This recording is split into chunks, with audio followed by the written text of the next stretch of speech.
Beneath the scorching sun of Iran's southern coast, the earth cracked open with a secret. Not long ago, a team of archaeologists stood at the edge of a forgotten ruin. Dust clung to their clothes. Sweat blurred their vision. But what they uncovered was no ordinary relic. It wasn't a palace, or a tomb, or a monument to war. It was a system. A stone-carved water system, etched into the hills of the ancient port city of Siraf, designed with a brilliance that defied its age. Basins, canals, filtration chambers, all laid out with mathematical precision. Not with computers, not with machines, but with knowledge. Refined, tested, passed down by memory and observation. This wasn't survival, this was mastery. Centuries ago, Siraf had been a bustling maritime hub on the Persian Gulf, its harbors alive with ships from China, India, and East Africa. They came bearing silk, spices, ceramics, and left with Persian pearls and dreams of return. But in the 10th century, an earthquake struck. The city crumbled. The people fled. Sand reclaimed the ports, stone by stone. For 1,000 years, Siraf was erased, until now. And beneath its ruins, we found something extraordinary, a blueprint for the future, carved in stone, hidden in plain sight. At first glance, the structures looked like eroded basins, stone depressions cracked and weathered by time. But closer inspection revealed something astonishing.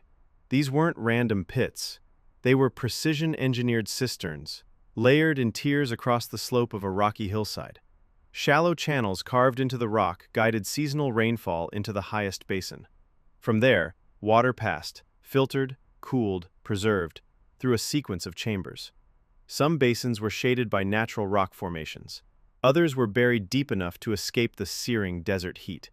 Each was angled to prevent overflow and erosion. Sediment settled at each level. And in the lowest tanks, over 3 meters underground, cool, clean water could last for weeks. No pumps, no plastic, no fossil fuels, just gravity, rock, lime, and genius. Some compartments were even lined with clay-lime mixtures, a primitive but effective waterproofing technique. Tiny grooves allowed sediment to flush out. Overflow drains protected the system during flash floods. There's even evidence that different water types, potable, agricultural, animal, were separated by design. In a place where every drop mattered, this was not improvisation. This was water mastery, centuries before the first modern pipeline. So why haven't we heard of this? Unlike Rome's aqueducts or India's majestic stepwells, Siraf's water system vanished from the record. Forgotten by history, ignored by textbooks, even local folklore barely mentioned it. That changed only recently. It took a combination of satellite imagery and local oral histories to prompt an expedition. Researchers from Iranian universities and global conservation teams descended on the site. What they saw left them stunned. It wasn't just advanced, it was scalable, it was low maintenance. It worked with nature, not against it. And somehow, no one had been talking about it. Siraf, it seemed, had been whispering to us through sand and stone. We just hadn't been listening. Siraf may be the headline discovery, but it's not alone.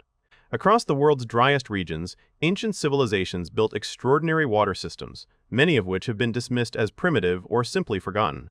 In ancient Persia, engineers carved qanats, underground channels that tapped into mountain aquifers and transported water across miles using only gravity.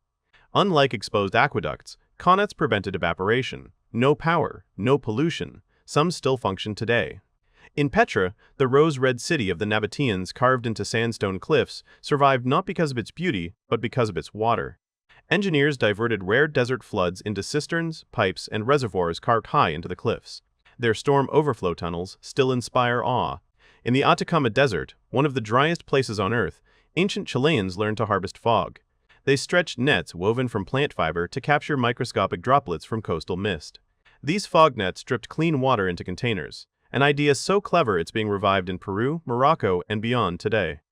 In India, majestic stepwells in Gujarat and Rajasthan, giant vertical shafts with spiraling staircases, captured monsoon rain and preserved it for dry months. Some were so vast, they held millions of liters. They were also cultural hubs, places of worship, gathering, and ceremony. In North Africa, Berber communities built subterranean cisterns beneath their homes, cool, dark, immune to evaporation. Later, The Romans scaled these ideas up into massive underground reservoirs that supplied entire cities like Carthage. None of this was accidental. This was adaptive architecture, a sacred contract with water, a deep understanding of land, climate, and consequence. Now, fast forward to today. Across the globe, water is running out. California's aquifers are vanishing. The Colorado River is drying up. Niixepeners, Sao Paulo, and Chennai have all come dangerously close to day zero when municipal taps run dry. In East Africa, entire villages are migrating as wells turn to dust. Megacities rely on desalination, pulling fresh water from oceans with massive energy costs and environmental damage. We've built dams, pipelines, and treatment plants that span nations, but they're brittle, over-engineered, dependent on energy, capital, and centralized control. And in the face of climate chaos, they crack. So we must ask, have we engineered ourselves into a corner?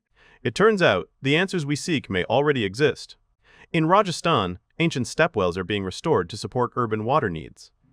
In Tunisia, buried cisterns are being reactivated with little more than a shovel and a plan. In Kenya and Ethiopia, aid groups are training communities to build sand dams, a simple, ancient method that traps water beneath riverbeds for year-round access. In California, architects are studying Persian and Indian water architecture to build passive cooling systems and gravity-fed irrigation into homes. And in Morocco, drones are mapping ideal spots for fog nets, using ancient Atacama knowledge combined with modern tools. This is no longer about nostalgia. It's about survival. These systems work because they are simple, local, scalable. Off-grid. They require no imports, no fuel, no permission. And they put power back into the hands of communities, not corporations. And we're only scratching the surface. Scientists are now analyzing sediment samples from Siraf cisterns to reverse engineer natural filtration techniques. Urban planners are integrating gravity-fed storage tanks into modern city grids.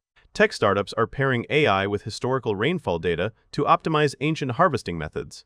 Archaeologists are using LiDAR and satellite scans to trace forgotten qanats across Iran, Iraq, and beyond.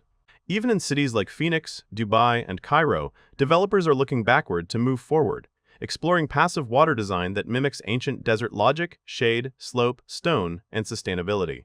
It's not just what the ancients built, it's how they thought. Long-term, local, aligned with the rhythms of nature. Here's the deeper truth. Ancient water systems weren't just technical solutions. They were cultural philosophies, designed with respect for water's scarcity, power, and sacred role in life. They encourage stewardship, collective maintenance, resilience. In contrast, modern systems are invisible, impersonal. You open a tap, water flows, you never ask where from or at what cost. And that disconnection breeds waste, fragility, and exploitation. We treat water as a commodity. The ancients treated it as a gift. So as the climate warms, rivers dry, and billions face thirst, we must decide, do we keep dominating nature, demanding more from a dwindling source? Or do we return to a mindset that listens, observes, and adapts? The reappearance of Siraf is more than an archaeological footnote. It's a warning. It tells us how much we've forgotten. It shows us what's possible when we build with patience instead of power. And it reminds us that resilience doesn't require complexity. It requires compatibility. This isn't just history. It's a mirror. Siraf's stone basins speak to us not from the past, but from the future we still have time to shape. Because the water crisis isn't coming. It's here. Imagine this, a desert city, no rivers, no electricity, no plastic. And yet, clean, cool water flows from rock-cut basins beneath the earth. No pumps, no pollution, no dependence. That city isn't fantasy. It was Siraf, and it can be our future. The past has been waiting. Let's listen.